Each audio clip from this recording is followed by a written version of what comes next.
Bonjour à tous, je me présente, Na-Young Kwon, je suis chef de produit marketing SharePoint chez Microsoft. Alors SharePoint, c'est un produit qui fait aujourd'hui partie des outils généralistes dont vous parliez sur le marché, des réseaux sociaux, mais qui est plus connu comme outil de collaboration, tout simplement, de GED ou de portail. Mais aujourd'hui, on a une place sur les réseaux sociaux en entreprise et aujourd'hui, malgré le titre qui ressemble un petit peu à la présentation de CSC, ça va être plutôt ma vision un petit peu personnelle aussi, la vision de Microsoft. Et j'ai décidé de prendre ça sous l'angle de petites questions et de réflexions avec l'observation de choses observées depuis plusieurs années autour de ces questions-là. Alors, les tendances... Je n'ai pas voulu ici rassembler des statistiques dans tous les sens, ça je pense que vous êtes capable d'aller en chercher un petit peu partout.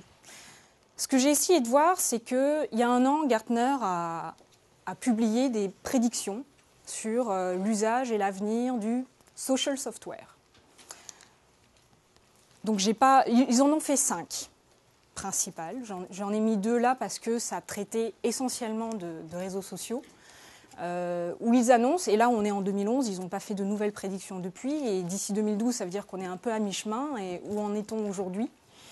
Ils ont dit que d'ici 2012, plus de 50% des entreprises vont utiliser les flux d'activité, dont le microblogging, dans leur intranet ou dans les systèmes collaboratifs au sens large. Et d'ici 2014, là on regarde un petit peu plus loin, ils annoncent que ça va complètement remplacer l'email. Donc, on revient sur cette question de la disparition de l'email ou pas, comme moyen principal de communication interpersonnelle, mais alors ils ne disent pas pour 100% des utilisateurs, pour 20% des utilisateurs professionnels. Alors ça m'a pas mal interrogée. Je me suis dit, quel est l'état de l'art aujourd'hui? Où en sont nos clients? Alors moi, en tant que Microsoft, éditeur de logiciels, je pense plutôt à où en sont nos clients par rapport à ça. Donc la question, je me suis interrogée, l'email est-il mort? Alors quand j'ai entendu ce buzz exploser sur le net, évidemment en tant que Microsoft, ayant une messagerie solide et faisant beaucoup de mails en interne, c'est vrai qu'on avait beaucoup de mal à y croire. Donc je vous remets la citation de M. Breton, justement. Donc une belle ambition pour Atos Origine de dire on remplace l'email par des applications de communication améliorées. Est-ce vraiment réaliste? Aujourd'hui, je pense que, et Microsoft est le premier mauvais élève, je peux vous l'assurer, le vivant en interne, l'email est devenu un fléau, effectivement, quand on l'oppose à des outils de réseaux sociaux, parce que, malheureusement, jusque-là, jusqu'à une certaine époque en tout cas, c'était un peu le seul outil qu'on avait pour vraiment bien communiquer efficacement. Et finalement, l'utilisateur s'est plutôt adapté à l'outil plutôt que l'outil à l'usage. Et on en a fait finalement de mauvais usages. Donc, si je prends comme exemple, est-ce que ça vous est déjà arrivé via l'email de finir par faire de la conversation finalement pratiquement en temps réel? En tout cas, chez Microsoft, ça arrive. Est-ce que tu es libre? Oui. On se retrouve dans 5 minutes au café, d'accord. Et des threads de mail comme ça. Bon, les vues par conversation ont aidé un petit peu à réduire les temps de lecture. Ça, c'est bien. Autre utilisation, du partage documentaire. On envoie les X versions de documents par l'email. Bon, etc., etc. Je pense que vous reconnaissez pas mal. On a encore ces pratiques-là. On n'a pas éradiqué le mail, loin de là. Mais aujourd'hui, ce que je peux observer, et ce qu'on observe, c'est qu'on accompagne de plus en plus nos clients à avoir un meilleur usage de leur mail, donc en améliorant nos propres outils de messagerie, mais aussi en les aidant à appréhender de nouveaux outils collaboratifs tels que le chat, qui est complètement intégré à ces outils-là, qui permet de décharger l'email de la partie conversation instantanée. Parce que l'email, il faut admettre que vous recevez un email, ça ne veut pas dire que vous avez forcément une action à faire dans l'immédiat. Or, chez Microsoft, en tout cas, il y en a beaucoup qui considèrent que dès qu'ils envoient un mail, ils doivent obtenir une réponse dans l'heure qui suit. C'est toujours un petit peu problématique au niveau de la gestion du temps et de la charge et du stress, évidemment, sur les employés. Donc on essaie de dire à nos clients, eh bien là, vous avez maintenant d'autres outils que l'email. Vous avez les outils d'audioconférence, de vidéoconférence, vous avez la présence effectivement à côté des noms des collaborateurs dans votre email qui vous permet de dire s'ils sont disponibles ou pas, justement pour éviter d'avoir ces conversations en temps réel dans l'email. Par exemple, échange de documents, eh bien, on a des outils collaboratifs pour ça, etc., etc. Donc ce qu'on essaie de faire, c'est de décharger l'email. Mais pour l'instant, en tout cas chez Microsoft, on n'en est pas encore à supprimer complètement l'email aujourd'hui. Si on y réfléchit bien, on a de nouveaux outils, on a des outils collaboratifs, on a des réseaux sociaux, mais pour autant, est-ce que le téléphone a disparu? Non, le téléphone a évolué, le téléphone fait beaucoup plus de choses, mais ça serait bien embêtant si vous n'arriviez plus à téléphoner. Est-ce que le fax a disparu? Le fax n'a pas disparu, ça reste quand même un moyen pour des fournisseurs, avoir des factures papier. Et puis, il y a de nombreux métiers en France et dans le monde où, là, c'est une question plutôt de dématérialisation. Mais en tout cas, on n'en est pas encore là. Donc moi, je n'ai pas cette réponse. Je n'ai pas la réponse à cette question. Je ne pense pas que ça arrivera dans les 2 ou 3 années à venir, peut-être. On ne peut pas prédire vraiment des usages futurs. Mais ce n'est pas pour tout de suite. Alors pourquoi je me suis posé cette question? Alors ça, c'est plutôt un exemple de choses qu'on a implémentées pour essayer de changer les usages un petit peu par la douceur en disant... On a implémenté dans nos dernières versions d'Outlook, qui est le client de messagerie, de dire, écoutez, là, vous envoyez un alias qui comporte, j'ai pris l'exemple de 158 personnes, est-ce que vous êtes sûr que vous voulez vraiment envoyer ce mail à 158 personnes? Ça risque peut-être de devenir un spam. Voilà.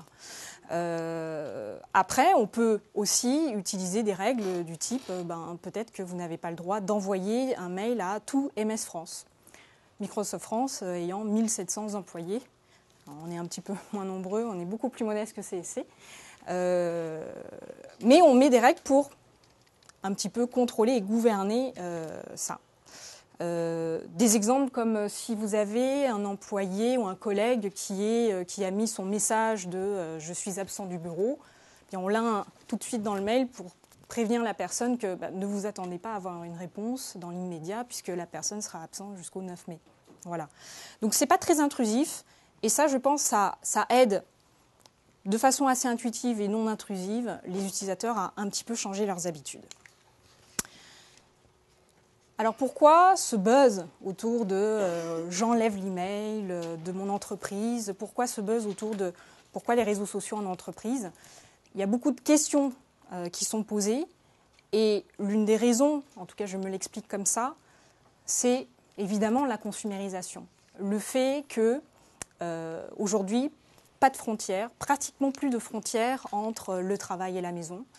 L'innovation vient plutôt de la maison, de nos usages au quotidien, de notre vie quotidienne.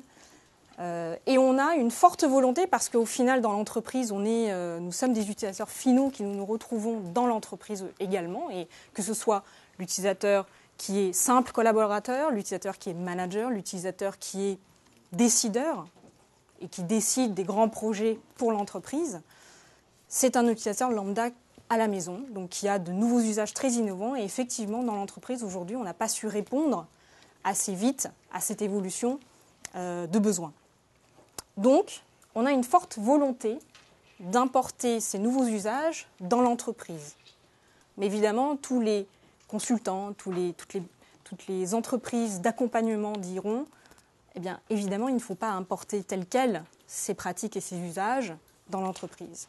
Alors, l'un des usages qu'on veut vraiment importer et qu'on a effectivement commencé à importer dans l'entreprise, ce sont les réseaux sociaux.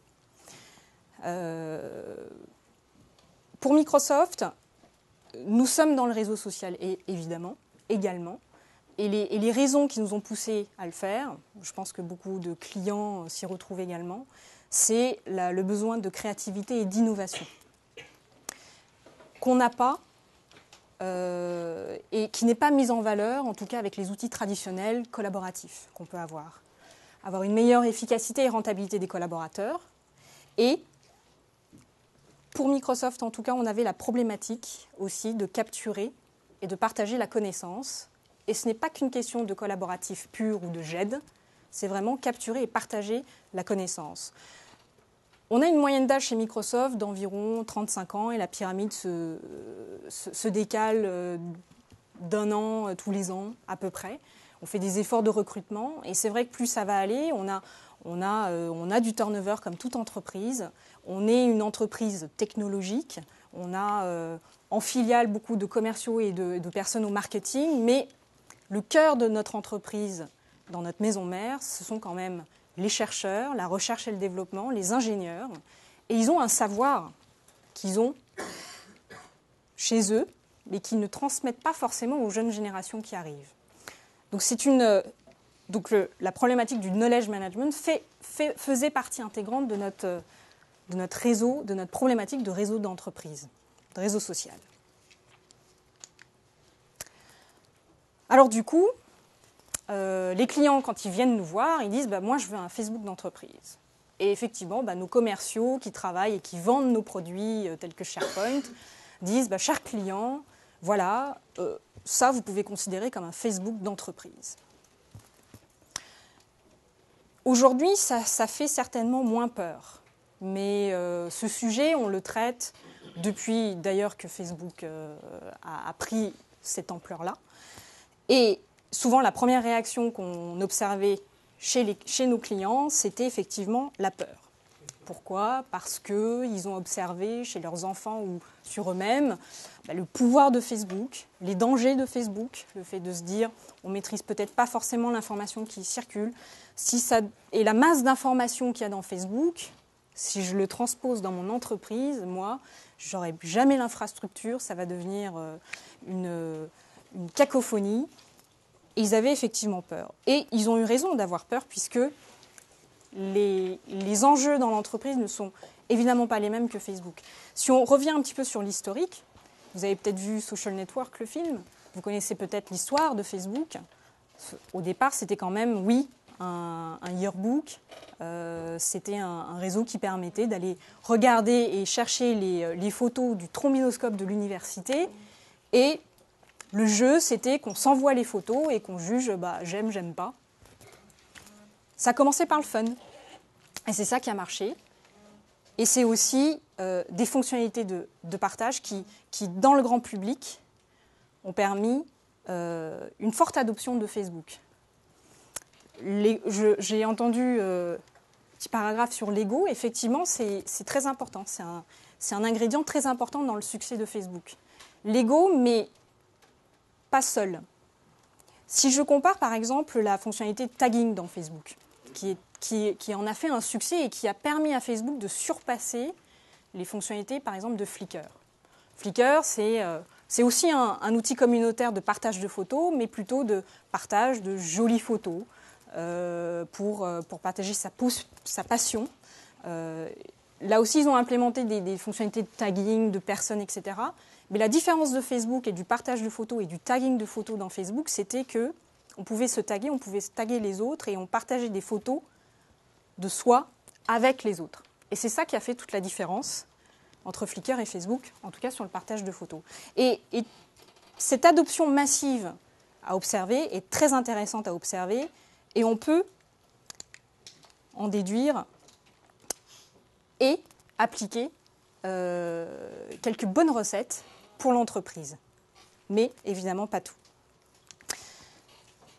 Pour l'entreprise, j'ai essayé de mettre quelques mots-clés qui sont importantes. Évidemment, la productivité du collaborateur. Donc, souvent, au début, c'était des questions de « oui, alors mon réseau social d'entreprise, quel ROI ?» Et le ROI, ils commençaient toujours par calculer le temps qu'ils allaient perdre à faire du réseau social plutôt que le gain qu'ils allaient avoir et la valeur ajoutée qu'ils allaient avoir. Donc ça, évidemment, si vous commencez par faire ça, c'est un peu difficile de justifier de la valeur ajoutée d'un tel usage. Mais par rapport à un réseau social grand public, en entreprise, évidemment, il y a la sécurité, la protection des données, la protection intellectuelle, mais aussi un espace-temps différent. Facebook, l'espace-temps, c'est un petit peu dans l'instantanéité, l'information est très volatile. En entreprise, on a besoin que cette information persiste. On a des besoins très différents de ce niveau-là. la qualité d'expert. C'est ça qu'on veut valoriser en entreprise. Sur Facebook, le graphe social, c'est les amis, mes amis, les amis de mes amis. Et vous connaissez tous déjà le schéma du graphe social dans Facebook. On peut avoir une vue géolocalisée de ça. Mais en entreprise, vous avez la hiérarchie qu'il faut considérer. Je ne sais pas dans votre cas si vous travaillez beaucoup avec les personnes proches dans la hiérarchie dans votre organisation, mais chez Microsoft, pas du tout. La hiérarchie, c'est une chose, et c'est vrai que les premiers annuaires d'entreprise représentaient un graphe finalement des utilisateurs qui était purement organisationnel. Mais dans la réalité, et chez Microsoft c'est encore plus vrai parce qu'on est vraiment en forme de matrice, finalement moi, si je suis dans une équipe de chefs de produits, on est chacun sur notre produit, on ne travaille pas du tout avec l'autre. On travaille plutôt avec des personnes qui sont commerciaux, qui vont vendre mes produits, des personnes qui sont responsables des comptes dans lesquels mes produits sont déployés. Et ça devient une collaboration vraiment qu'on appelle cross-group, transverse. Et effectivement, le réseau social a sa pleine justification d'existence dans ce type de contexte. Donc graphe social très différent. Et partage de connaissances, je le répète, très important pour des sociétés comme nous. J'ai quand même mis le mot outil. Vous avez vu, jusque-là, j'ai réussi à ne pas parler de mon outil favori, qui est SharePoint. Ça n'a pas tardé. Pourquoi outil, ça reste important? Parce qu'au final, il y a quand même un existant. Des expériences montrent que si vous choisissez un outil qui est un outil de réseau social, purement réseau social, qui n'est pas du tout connecté au reste de l'entreprise, à l'intranet, à la GED, aux outils de communication synchrone, ça n'a pas beaucoup de chances de persister et de perdurer et d'être vraiment dans la réussite.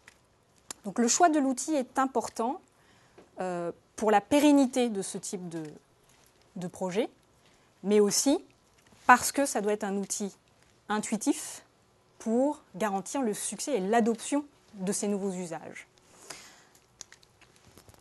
Donc le graphe social de Facebook, quelqu'un qui a beaucoup d'amis, ça donnerait un peu ça.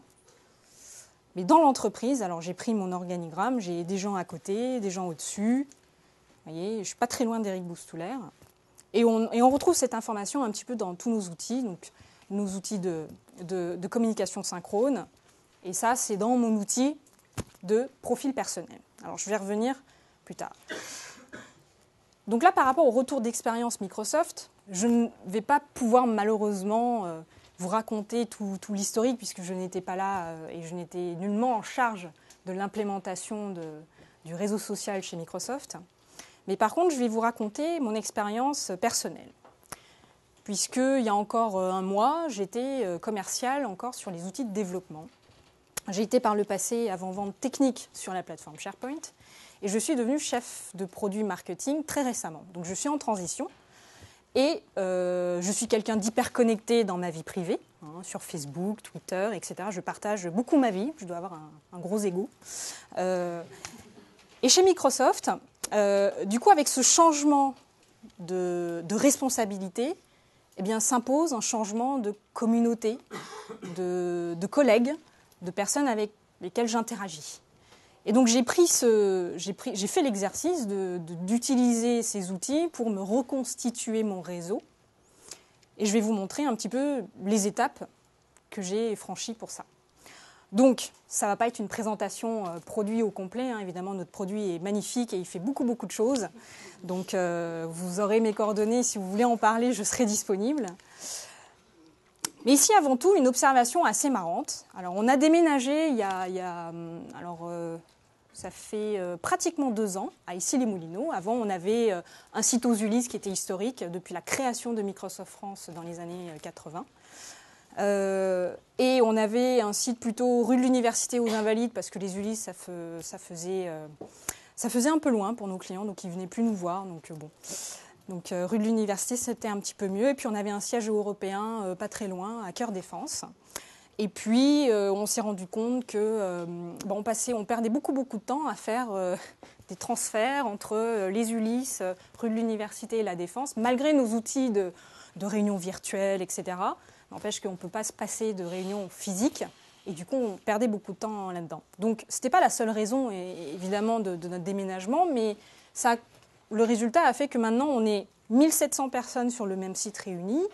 Et effectivement, on ne perd plus de temps, on change simplement d'étage et de bâtiment. Alors ça, c'est un plan du bâtiment qui s'appelle EOS, que vous pouvez voir depuis le périph', parce que c'est toujours bouché, donc vous avez bien le temps de regarder Microsoft. C'est pour ça qu'on met des grands panneaux publicitaires sur les murs. Ce que j'ai observé, c'est que la zone 1, c'est le coin des fumeurs. Donc, depuis peu, on les a transférés parce que ça faisait trop de mégots par terre, donc ça ne faisait pas clean pour les clients. Mais c'est la zone fumeur, donc des gens qui se réunissaient régulièrement à un rythme non défini pour fumer, et du coup, ils discutaient. Alors évidemment, la cafette d'étage, forcément, on y croise des gens en attendant le café, on discute. On a une salle de sport. Alors les gens qui font du sport, ils sont réunis dans ce coin-là, ils font du sport le midi ou le soir et ils discutent aussi. Puis la cantine, évidemment. Alors la cantine.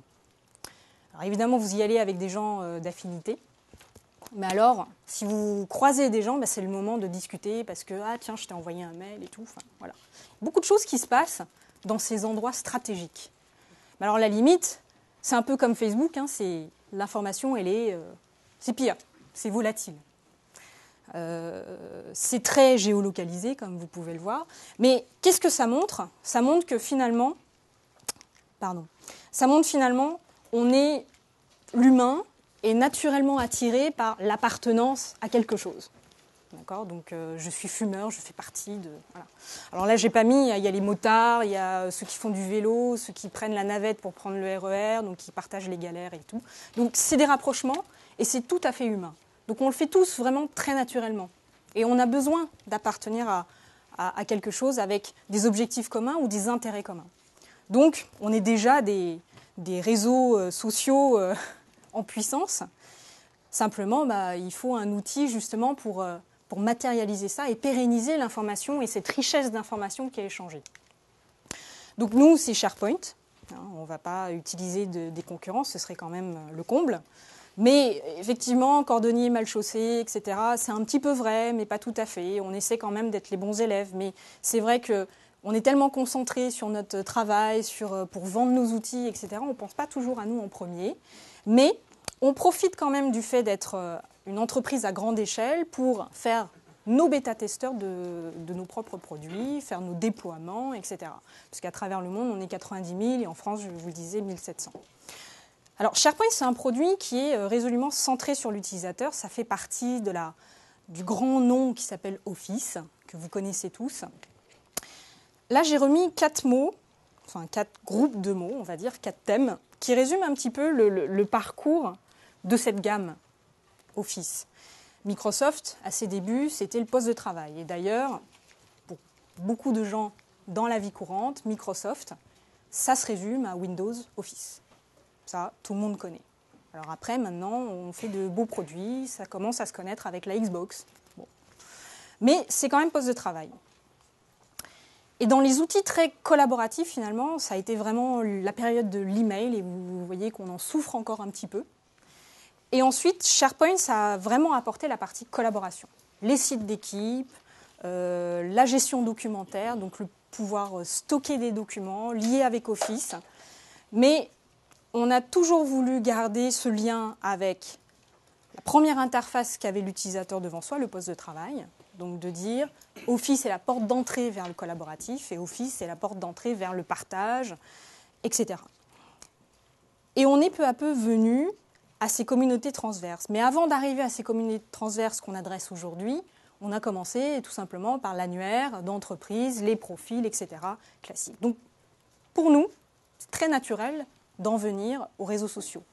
Alors malheureusement, cet historique fait que on n'est peut-être pas aussi bon sur certains aspects que ce qu'on appelle les pure players du marché.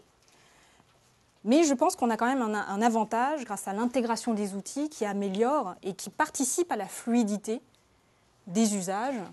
Et je vais vous montrer quelques exemples. Donc effectivement, mon profil, il faut que je le change maintenant.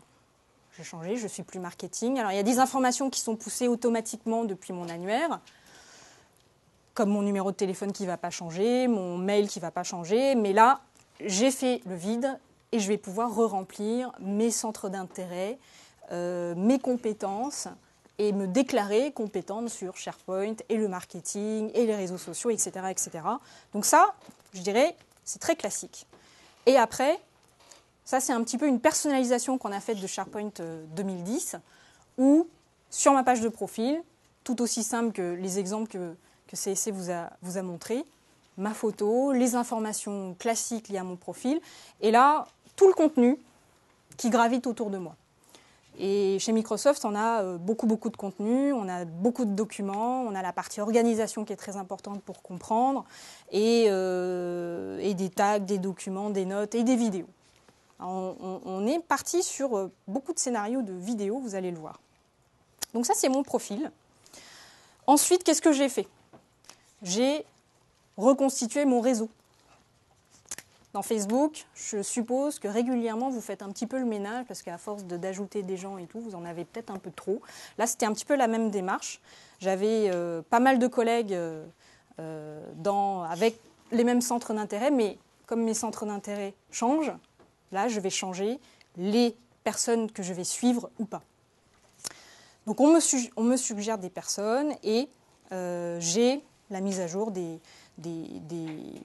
activités, finalement, des contacts que j'ai, qui me permet aussi ensuite de rebondir s'ils se sont inscrits à des communautés ou à des thématiques particulières qui m'intéressent aussi. Enfin, là, je dirais que c'est assez du classique.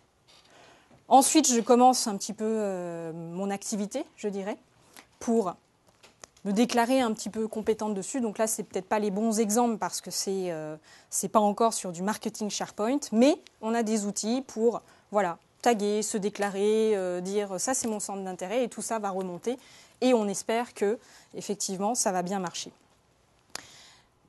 Faire du feedback, ça va être important aussi pour moi, pour communiquer avec le reste de ma communauté, de contribuer non seulement en production de contenu, mais à commenter, à critiquer, et donc contribuer d'une autre manière au contenu produit par les autres. Et très important, la recherche d'experts. J'ai eu la chance d'être dans le passé sur SharePoint, déjà ce produit-là, donc je connaissais déjà naturellement les personnes à contacter, mais les équipes ont évolué. Chez Microsoft, tous les 3 ans, les équipes évoluent pratiquement, enfin individuellement, donc du coup, comme on n'évolue pas tous au même rythme, ça fait des changements tout le temps.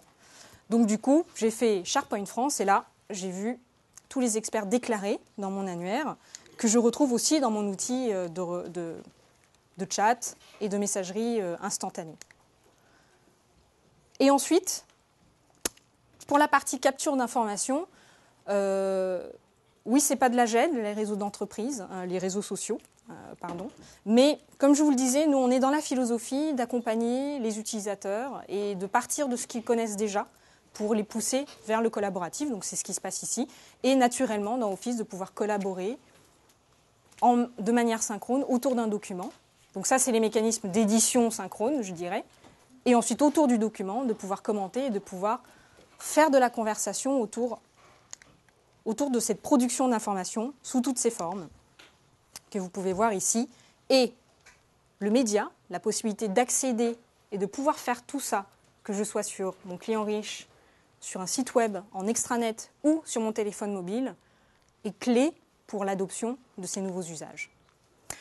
Et un gros projet, et ça c'est un projet, c'est le résultat de multiples itérations, de mise à disposition de contenus enrichis de partout, qu'on appelle Infopédia, donc ça fait un petit peu Wikipédia, c'est notre Wikipédia interne, de partage de connaissances.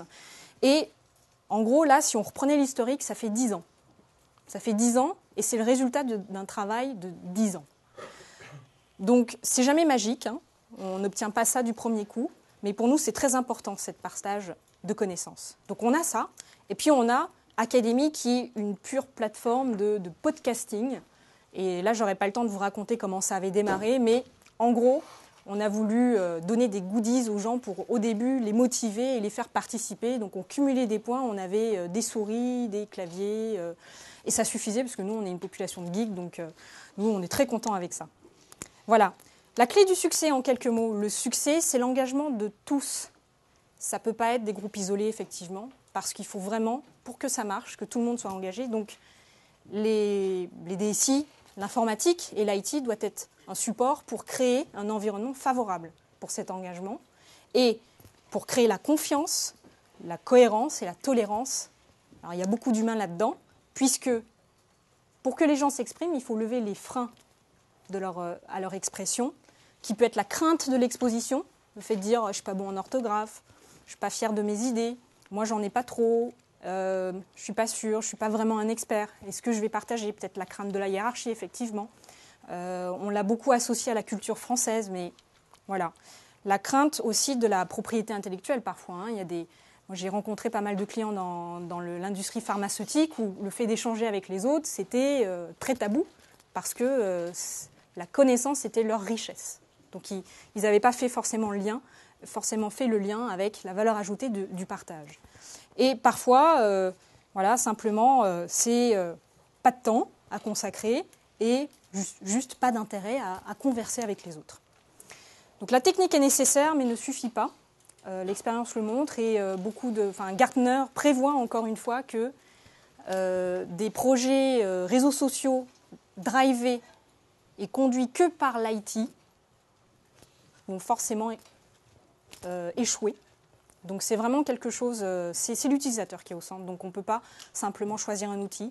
C'est aberrant de se dire, je vous envoie une liste de fonctionnalités et dites-moi si votre outil répond oui ou non à ces fonctionnalités-là. Ce n'est pas qu'une question de fonctionnalités et d'outils, c'est vraiment une question de soi, de l'autre, d'humain, de l'utilisateur. Voilà, et il faut simplement ne pas oublier ça. Voilà, merci beaucoup.